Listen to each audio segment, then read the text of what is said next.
balok kuat, kalau kuat balok lemah. Dan sampai terbalik seperti itu. Ya, jadi ini membuat kolom Anda menjadi lebih kuat dibandingkan dengan balok dengan komponen yang lain. Seperti itu. Karena dia merupakan komponen utama pemikul beban jika terkena gempa. Jangan sampai kolom Anda mengalami kegagalan jika ada gempa. Seperti itu nanti.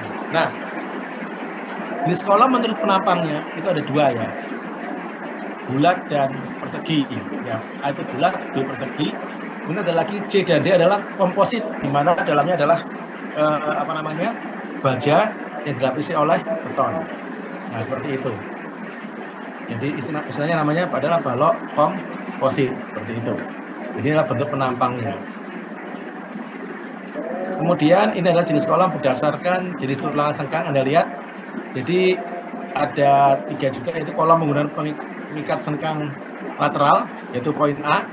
Jadi persegi ya, itu sebagai pengikat lateral untuk persegi. Kemudian kolom menggunakan pengikat spiral. Nah, spiral ini atau bulat, jadi dia ada spiralnya. Dan struktur kolom komposit ini berdasarkan jenis tulangan sengkang yang ada. Nah, ketentuan kolom ini Anda lihat ada 2 komponen penyebab kegagalan pada kolom. Pertama, kolom itu adalah kegagalan karena tekan atau beton hancur. Jadi kalau tekan itu adalah kegagalan pada betonnya hancur, atau kegagalan karena tarik akibat tulangan meleleh. Ada 2 jenis kegagalan pada kolom. Akibat betonnya disebut sebagai kegagalan tekan, atau akibat tulangannya kegagalan tarik. Ya. Karena kan tekan kan ditahan oleh betonnya, sedangkan tarik ditahan oleh besinya. Anda harus paham. Nah, ada 3 kondisi di sini. Jadi biasanya ya pada kolom kegagalannya, yaitu pertama kondisi PN yang besar atau beban P yang besar pada titik as dari kolom sehingga momen sama dengan 0 atau sangat kecil sekali. Kondisi pertama, jadi PN-nya di tengah-tengah kolom, seperti itu. Ya. Kemudian kondisi kedua adalah apabila beban P memiliki jarak tertentu, eksentrisitas, ada E-nya. Ya. Ini saya tunjukkan gambarnya. Nah, seperti ini. Ada P dikalikan E. Ya, ada eksentrisitas tertentu. Dia tidak pada tengah kolom. Ya. Menyebabkan beton sisi tekan hancur dan tulangan baja sisi tarik leleh. Jadi ini biasanya kegagalannya bisa akibat betonnya hancur atau tulangan bajanya leleh. Biasanya terjadinya secara bersama-sama jika ada nilai E-nya. Atau kondisi yang sangat besar memang terjadi. Jadi momennya sangat besar sehingga PN ini dapat diabaikan. Jadi momennya sangat besar sehingga beban aksialnya terabaikan. Seperti itu. Ya, itu kemungkinan berikutnya.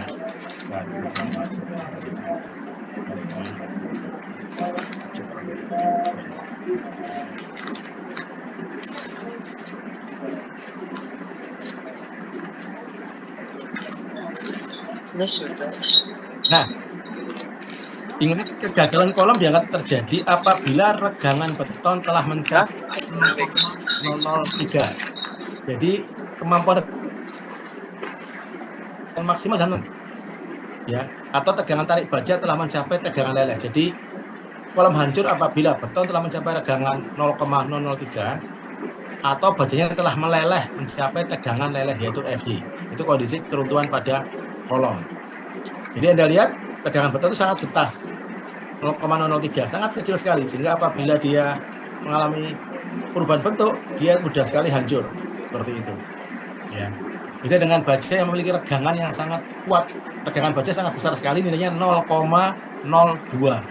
Kita dengan pelajari di baja, sehingga dia sifatnya sangat lentur sekali untuk pada baja. Ya, seperti itu.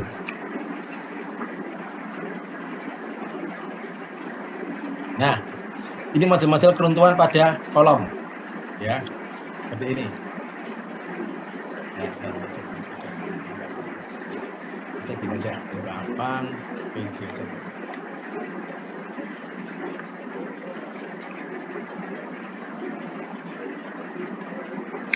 Nah, Anda lihat, jadi kondisi A adalah beban aksial besar pada titik sentrisnya ini.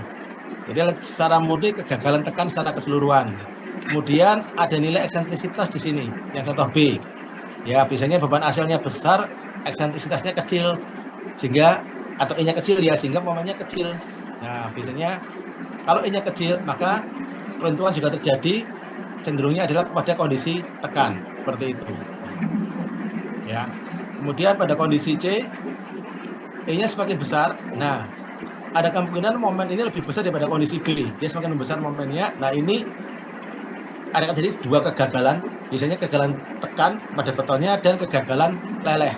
Tapi si leleh ini belum meleleh. Dia masih pada kondisi mendekati kehancuran. Tapi belum sampai dia meleleh sehingga masih dianggap kegagalan karena betonnya. Untuk pada kegagalan tekan. Kecuali pada kondisi D, E, dan F ini cenderungnya ada kegagalan pada tariknya. Karena momennya sangat besar. Ada pada kondisi D di sini. Ya, nanti saya kirim ke Anda materi ini. Nah, ini baja sudah mulai meleleh, apalagi kondisi E dan kondisi F ini. Ya, jadi berbeda. Jadi dia cenderungnya mengalami sifat seperti balok melendut seperti itu karena momennya sangat besar. Masih ingat ya, jika akibat beban momen maka balok akan bisa melendut. Nah, tidak diharapkan pada kolom jadi seperti ini. Ya, diusahakan kegagalan karena tekan seperti itu.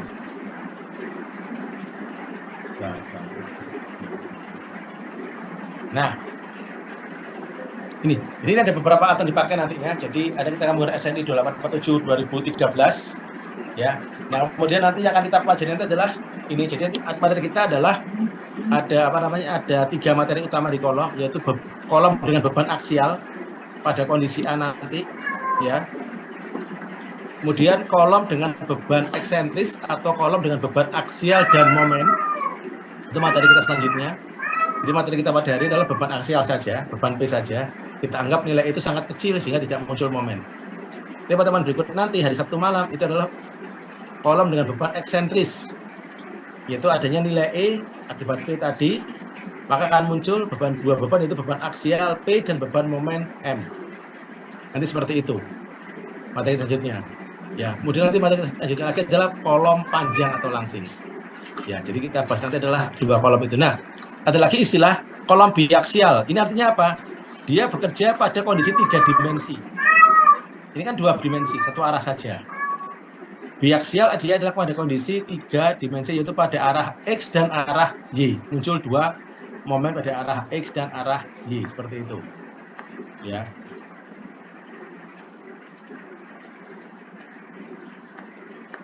Saya hapus. Nah, kemudian nanti Anda akan mengenal ada batasan pada kolom ya.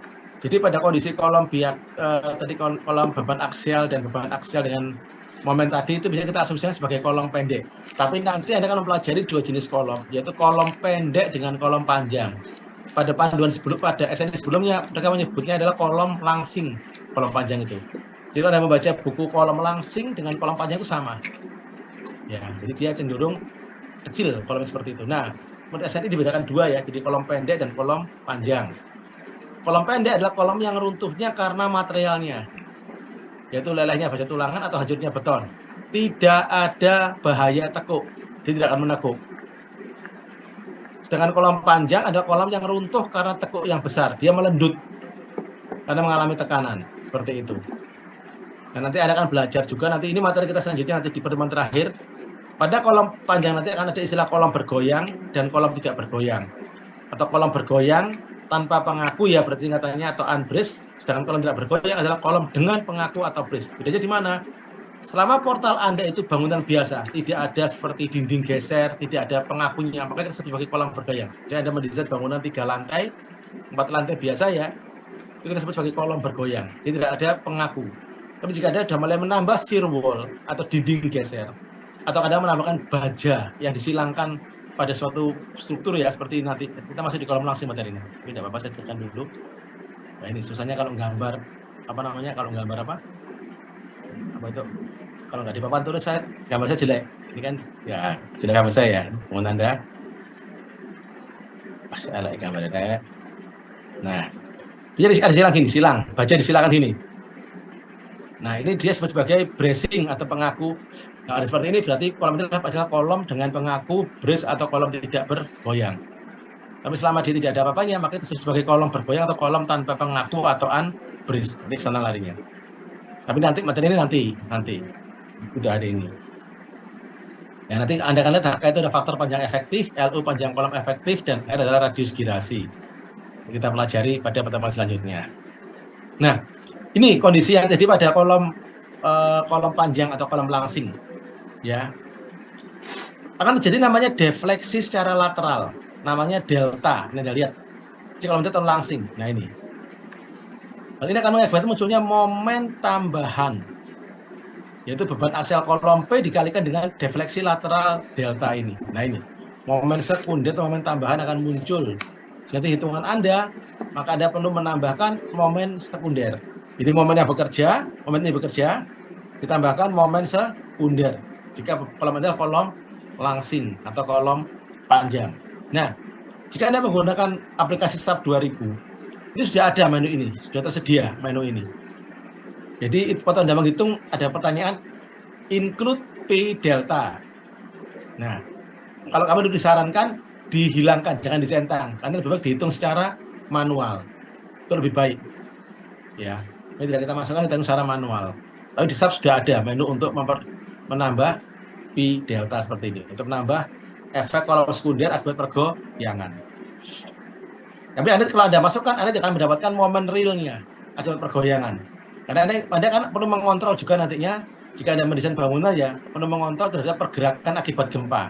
Nah, jika ada P delta, Anda sudah kacau hitungan Anda nanti. Sehingga disarankan untuk mendapatkan momen sebenarnya dari bangunan, itu adalah menggunakan tanpa P delta. Jika ingin menghitung nanti, tinggal Anda hitung secara manual. Seperti itu nantinya.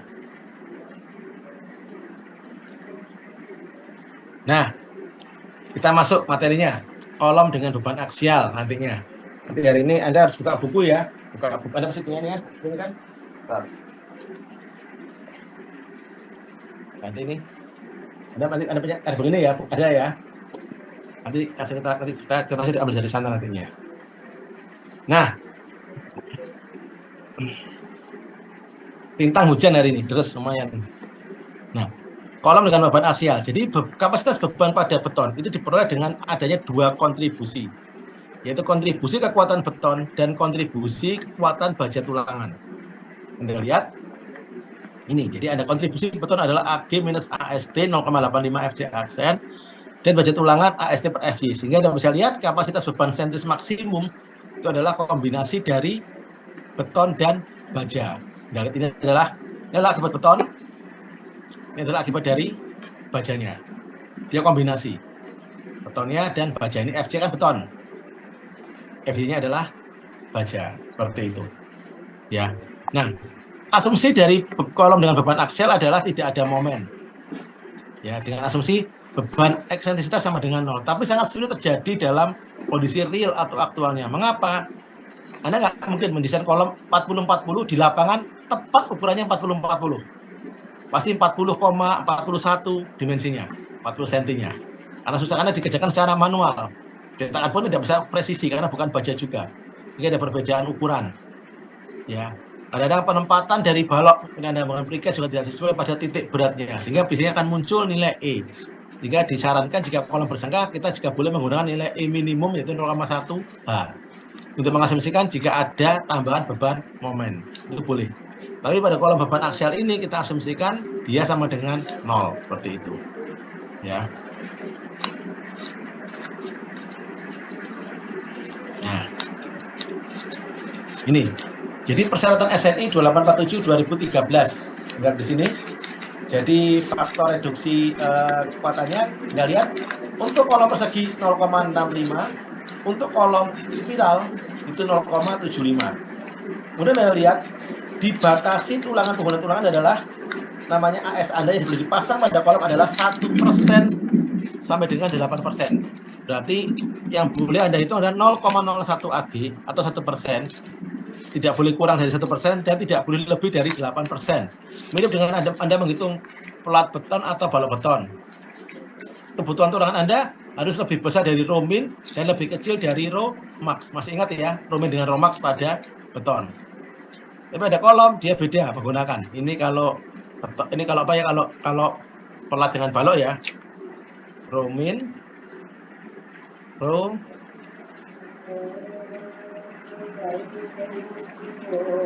Nah, kalau di kolom itu adalah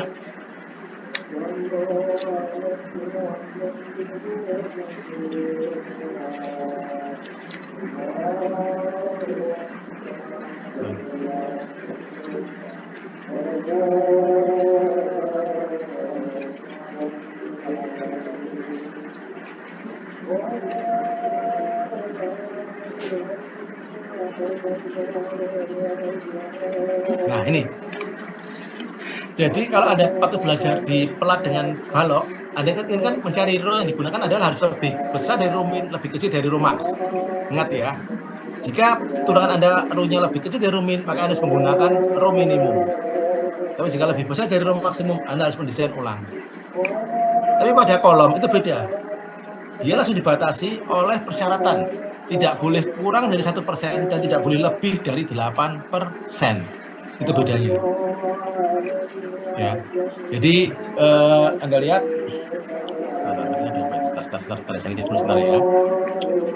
Bentar.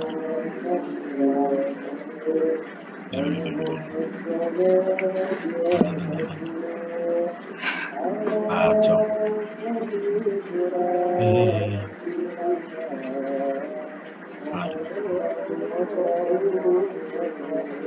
Nah ini, jadi dia tidak boleh kurang dari row min dan tidak boleh kurang lebih dari 8%. Kalau pada kolom Anda lihat dia dibatasi 1% dan 8%.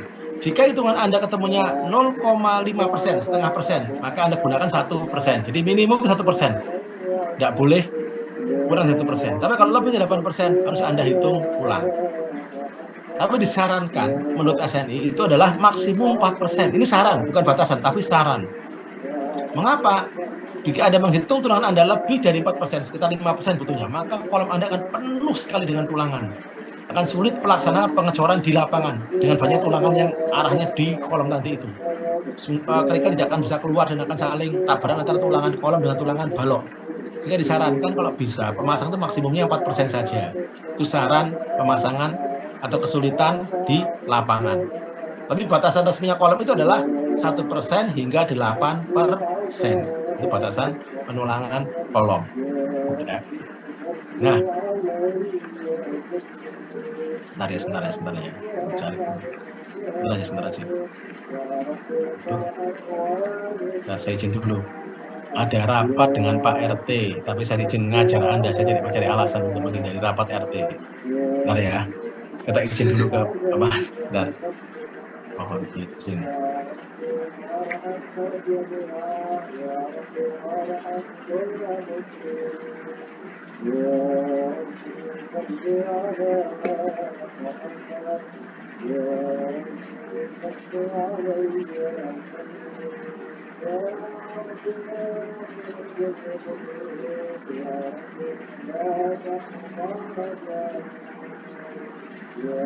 Baik, nah ini saya izin dulu. Saya ketik di WA. Nah, saya lupa kalau hari ini rapat juga dengan RT. Tidak apa-apa. Nah, kita lanjut ya. Nah, seperti itu. Kemudian ingat ya, kolom 1% hingga 8% dari luasan AG-nya. Kemudian ada lagi namanya persyaratan minimum tulangan terpasang. Jadi pada kolom persegi harus terpasang 4. Itu syaratnya, tidak boleh kurang dari 4. Seperti itu. Ini namanya kolom gini ya. Nah, ini enggak. Itu agak bingung. Zoom-nya agak ada sedikit perubahan main ini. Ini punya kolom. Ya, ini tulangannya ini. Maka Anda kalau masang tulangan nanti, sebentar. Nggak bisa. Nah, Mas, aduh, ribetnya kalau ngajar online itu. Nah, ini ya. Untuk kolom persegi, maka minimal pasang adalah 4 biji. Maksudnya apa? Nah, seperti ini. Harus pasang adalah 1, 2, 3, 4. Nah, ini seperti ini. Jadi pada kolom itu usahakan dia kelepatan 4, 8, 12, 16, 20, 24. Itu masangnya. Akan tersebar merata pada seluruh area kolom. Ya, kalau ada persegi, ini ada ya 1092, minimal adalah 4. Jika itu Anda ketemunya cuma 2, tetap harus Anda pasang 4. letak diatur di persyaratan SNI seperti itu ya. Untuk kolom segitiga ada 3, untuk kolom spiral atau bulat minimal adalah 6. Nah, kemudian ada lagi adalah jarak antar tulangan maksimum 150 mm. Jadi pemasangan jarak antar tulangan tidak boleh lebih dari 150 mm atau 15 cm, dibatasi antar tulangan satu dengan berikutnya. Ya, bisa tunjukkan gambarnya ini. Nah ini minimal tulangan terpasang itu seperti ini jaraknya. Anda lihat 15 cm. Ya, jadi tidak boleh dilanggarin. Mengapa? Ini katanya dengan bahaya tekan. Jadi istilahnya kalau Anda punya kolom ya, saya gambarkan dulu. Saya gambarkan ya sini. Maka diberi batasan seperti itu. Dulu tidak ada batasan ini, dulu tidak dipertimbangkan. Coba saya gambarkan. Anda punya kolom seperti ini, D.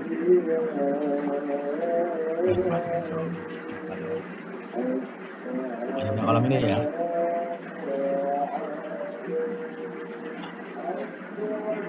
Ribetnya. Ini kita masuknya. Kalau Anda yang masang ini jarak, misalnya jaraknya ini 300. Kolom Anda lebarnya 400. Nah, sehingga jarak ini misalnya 300 atau 200. Nah, semakin besar semakin bahaya buat kolom. Bahayanya di mana? Di sini. Ini. Jadi satu kolom ditekan dari atas, misalnya kolom ini ya, kolom gini ini saya gambarkan. Ini ada kolom gini, dia tertekan seperti ini, ditekan ya, ada beban P seperti ini kolom. Dia akan menunduk seperti ini, akan mengembang seperti ini. Betul nggak? Ditekan dia akan cenderung, ditekan dia cenderung mengembang. Nah, bayangkan jika ada besar seperti ini, maka dia akan mecah ke sini nih. Dia akan ke sini nih. Nah, dia akan berusaha keluar dari sini karena tidak ada pengikatnya. Nah, seperti itu. Nah, jadi dia akan berusaha pecah. Waktu Anda pernah menguji beton kan, jadi Anda tekan dia akan mengalami dar seperti itu, karena dia ada energi yang ditahan, sehingga perlu ditahan seperti ini. Nah, jika Anda jaraknya lebih dari 50, dia akan semakin besar jarak biru ini, warna biru dia semakin membesar. Nah, maka dari itu kalau kita perkecil jaraknya, kita katakan jaraknya misalnya ya, jadi kita beri lagi tulangan di sini misalnya, ini tulangan di sini ya, nah, kita pasang tulangan di sini, maka ini akan berubah nanti di sininya.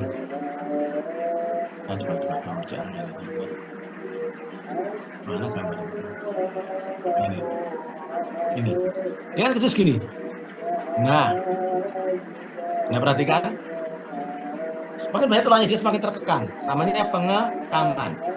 Dia tidak mudah hancur, ditekan. Kalau ditekan tidak kuat dia akan pecah. Jadi Anda perhatikan kalau atlet angkat besi, angkat berat, mengapa pinggangnya diberi pengaku? Anda perhatikan ya, kalau Anda lihat olimpiade yang angkat berat itu kan diberi seperti badannya diberi seperti korset ya, untuk mengikat. Itu untuk memperkuat tulang belakang biar tidak pecah.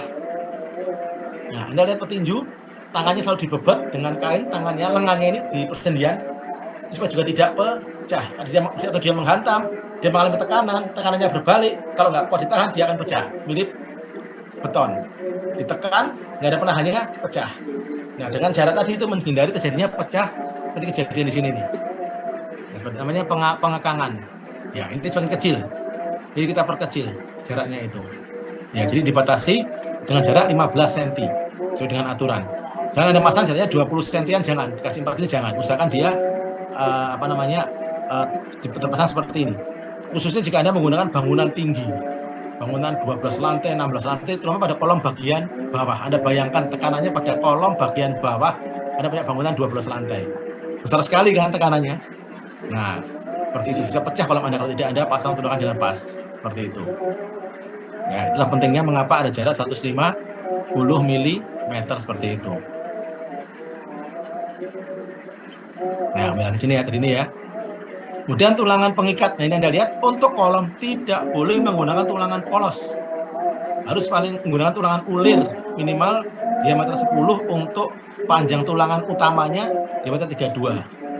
Jadi Anda menggunakan tulangan utama 32 atau 28, 24, maka Anda menggunakan ulir diameter 10 untuk pengikatnya. Tapi jika Anda menggunakan tulangan di atas 32, 36, 43 sebagainya, Anda boleh menggunakan tulangan lebih tinggi lagi, yaitu diameter 13. Tapi ini Anda bayangkan, susah sekali untuk menekuknya nanti itu. Kalau Anda hati-hati, ya kan? Belum Anda tekuk, seperti itu, ya.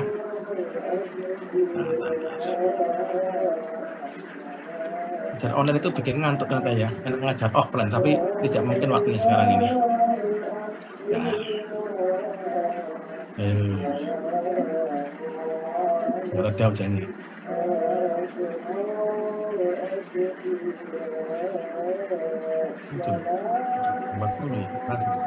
Oke, nah, ini ya, jadi Anda harus apa diikat. Nah, kemudian ada lagi inilah tulangan spiral, ya, sama diameter 10 juga. Jadi gambar minimal tulangan terpasang pada suatu. Nah, ini adalah menurut SNI kita kolom dengan beban aksial di sini. Nah, Anda lihat. Nah, jadi ini diatur di pasal 10361 dan 10362. Jadi 10361 digunakan untuk tulangan spiral atau kolom bulat. 10362 digunakan untuk kolom dengan bentuk persegi. Nah, lihat rumusnya untuk yang persegi aja ya. Yang 102 rumusnya adalah 0,8 dikalikan V atau reduksi. Jadi untuk kolom persegi berapa? 0,65. Dikalikan 0,85 FJ aksen AG minus AST ditambah FJ kalikan AST. Ini adalah kondisi nominal maksimum pada suatu kolom dengan beban aksial. Seperti itu.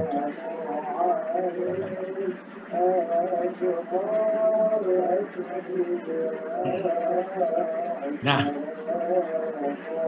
kalau di kelas ini ada saya suruh ngerjakan latihan soal di sini.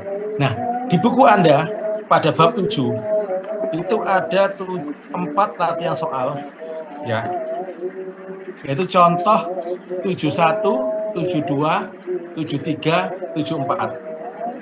Anda punya tugas dikerjakan yang saya kumpulkan besok atau Senin. Anda minta. Itu tugas pada soal nomor 7.3 di halaman 153. Ya. Itu ada soal itu nomor A sampai dengan nomor L. Nah, tugas Anda adalah untuk NIM berakhiran 0 sampai dengan 2. Itu mengerjakan soal nomor A dan nomor E. Itu untuk NIM 0 sampai dengan 2. Untuk NIM berakhiran 3 sampai dengan 4, Anda mengerjakan soal nomor B dan nomor F. Untuk NIM nomor 5 dan 6, 5 sampai 6, nomor C sampai dengan dan G sampai dengan C dan G. Untuk NIM 7 sampai dengan 9, nomor D dan nomor H. Jadi masing-masing akan mengerjakan 2 soal. Nah, yang saya tanyakan adalah untuk tugas ini, sebelum saya jelaskan nomor 71 ini saya jelaskan ya contohnya ya. Anda ingin dikumpulkan besok sore atau Senin? PJ ya, atau Anda?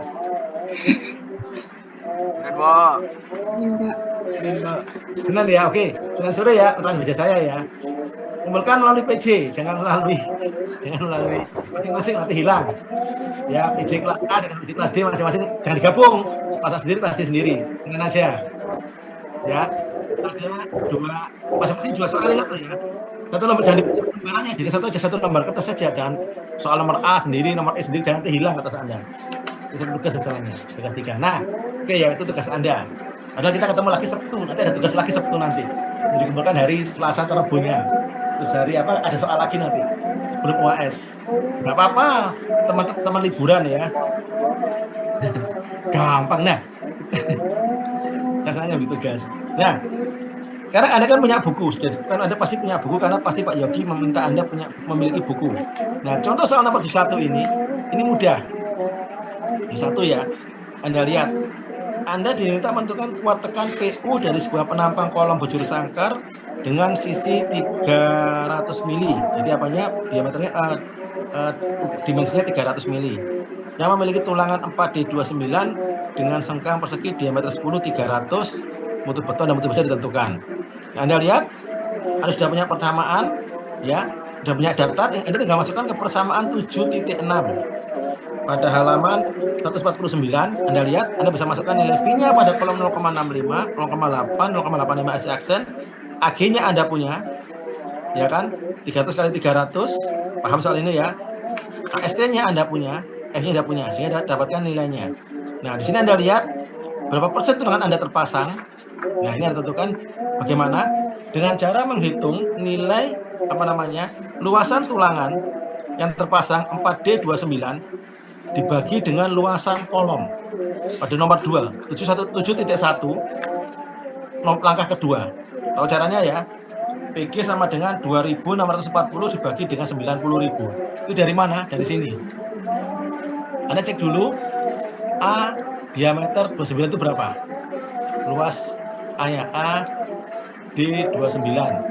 Itu berapa? Itu sama dengan 1/4 kali 3,14 kali 29 kali 29. Seperti ini ya.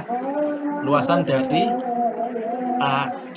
Nah, di contoh ini Anda memasang 4D29. Berarti Anda pasang 4 kali AD29. Paham ya? Sini akan didapatkan nilainya sebesar 2640 mm persegi. Nah, lihat ya, paham seperti ini ya? Di luasan diameter 29 adalah 1/4 dikalikan pi dikalikan 29 dikalikan 29.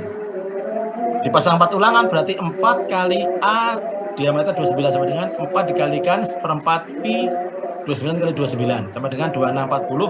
Maka kebutuhan tulangan Anda, rho Anda itu sama dengan 2640 dibagi A atau dibagi 90.000. Ini adalah luas dari kolom Anda yang 300 dikalikan 300. Nah, ini Anda baru dapat P Anda sama dengan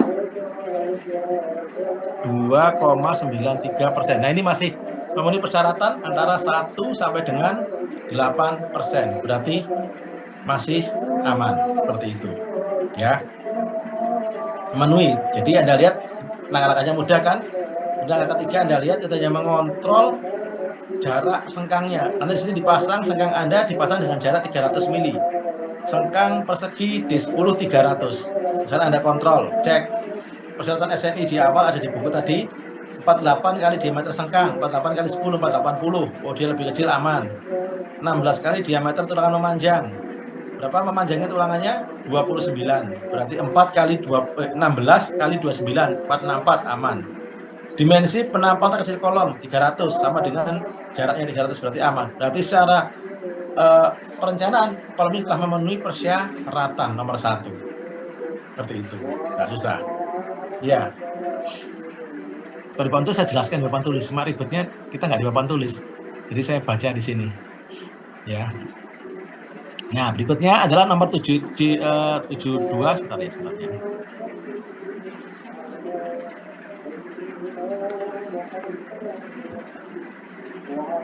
Nah, 72 itu lebih mudah. Anda diminta merencanakan atau mendesain sebuah kolom bujur sangkar yang mampu memikul beban mati 1.200 kN dan beban tekan hidup 800 kN. FC-nya diketahui, F-nya diketahui. Rasio direncanakan 2,5%. Anda diminta mendesain tulangan dari kolom tersebut. Pertama Anda tahu ya, jika ada beban mati, beban hidup, maka langkah pertama menentukan P ultimate-nya, PU, sama dengan 1,2 mati ditambah 1,6 hidup. Sama dengan 2.720 kN. Dapatnya ya. Kemudian di soal Anda lihat, dipasang atau rasio tulangan memanjang, rho G sama dengan 2,5%. Seperti itu. Kalau mencari orang-orang seperti itu, rho G sama dengan 2,5%. Nah, itu Anda lihat di langkah kedua, AST sama dengan 2,5% dikalikan AG. Nah, itu saya dari itu, karena rho G itu sama dengan 2,5% dikalikan dengan luasan dari kolom. AG adalah luasan dari kolom. Langkah kedua pada halaman 151. Ya, AG adalah luasan kolom. Nah, di sini Anda belum tahu luasan kolom Anda belum tahu nilai AG Anda. Ya kan, Anda kan diminta mendesain dimensi Anda kan? Anda kan belum ada dimensi kolomnya. Berarti Anda belum bisa menentukan, sehingga akan muncul rumusnya sama dengan 0,025 AG.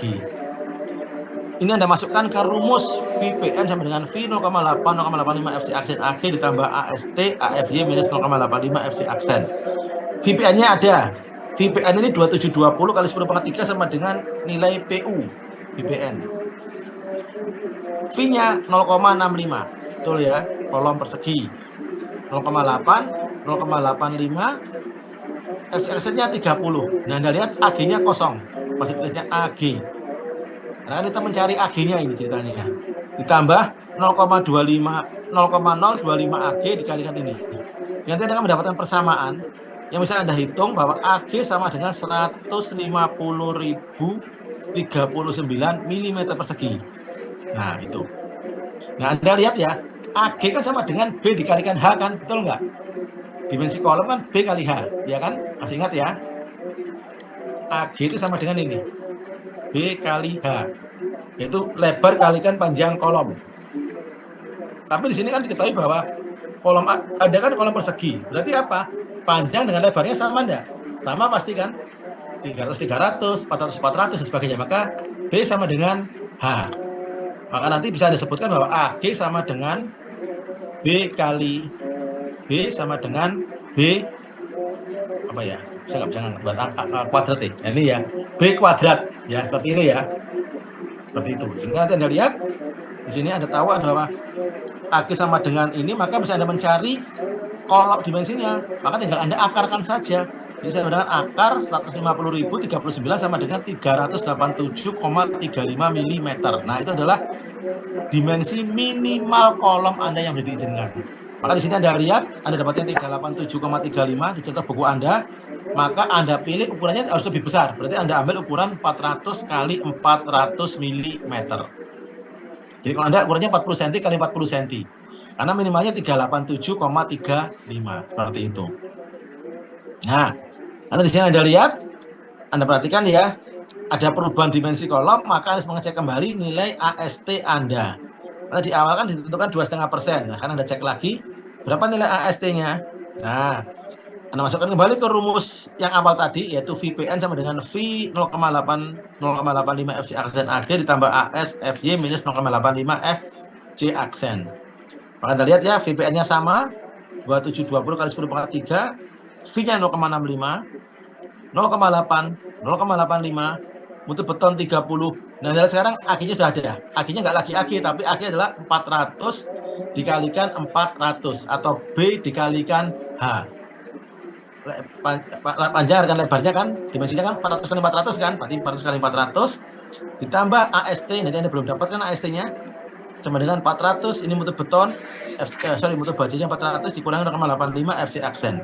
Yang Anda lihat, Anda hitung ya, mendapatkan AST sama dengan 3072,82 mm persegi. Maka Anda memasang tulangan yang memenuhi persyaratan ini. Nah, ingat, disarankan pasang tulangan itu adalah 4, 8, 12. Ya kan, sini Anda lihat dipasang 8. Nah, tinggal cari Anda butuh diameter berapa nantinya. Di sini Anda lihat dipasang 8D25.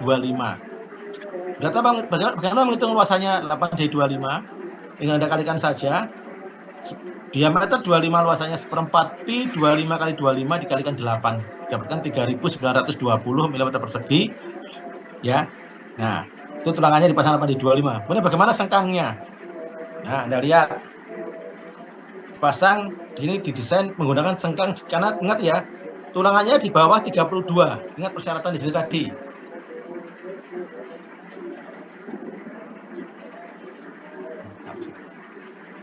Nah, Anda masang di D25 lebih kecil dari 32, maka Anda boleh memasang sengkang ukuran 10. Ya kan, ingat ya. D10 untuk batang tulangan longitudinal D32 atau lebih kecil. Maka karena Anda di soal ini, soal nomor 72, Anda menggunakan D25 lebih kecil dari D32, maka Anda boleh menggunakan tulangan D10. Karena dia di bawah diameter 32 tulangan Anda. Anda menggunakan diameter 25. Ya. Maka Anda lihat 4 kali diameter sengkang, 8 kali 10, 480. 16 kali diameter tulangan memanjang, 16 kali 25, 400. Dimensi terkecil 400. Nah, Anda lihat ada 480, 400, 400. Maka Anda pasang jarak sengkangnya tiap 400 mm. Seperti itu. Nah, karena Anda lihat sekarang gambar di bawahnya, gambar C72 ya. Dipasang 8 tulangan. Ya. Dengan jarak sengkangnya 10 dengan jarak 400. Anda lihat sekarang berapa jarak antar tulangannya? Setelah Anda hitung, jarak bersihnya adalah 112,5. Berarti kurang dari 150 mm telah memenuhi persyaratan. ratan. Nah, ini berarti setelah selesai. Ini adalah gambar desain kolom Anda untuk beban P aksial. Dan contoh 73 itu sama, tapi menggunakan penampang apa nih? Penampang persegi yang sudah ada nilai B-nya. Seperti itu. Ya, jadi ditentukan penampangnya.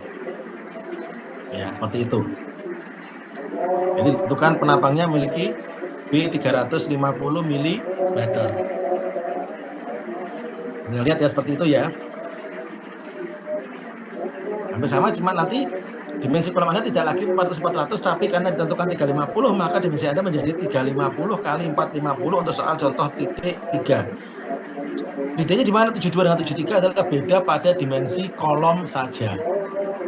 Yang 72 adalah 400 kali 400, 73 adalah 350 dikalikan 450. Jadi Anda lihat, ulangi contoh 72 namun menggunakan penampang persegi yang memiliki B 350 sehingga harus mencari nilai H-nya. Apa juga 350, ternyata setelah hitungannya dapat nilai H-nya kurang lebih dari 350, jadi sama dengan 450. Tapi caranya sama. Ya.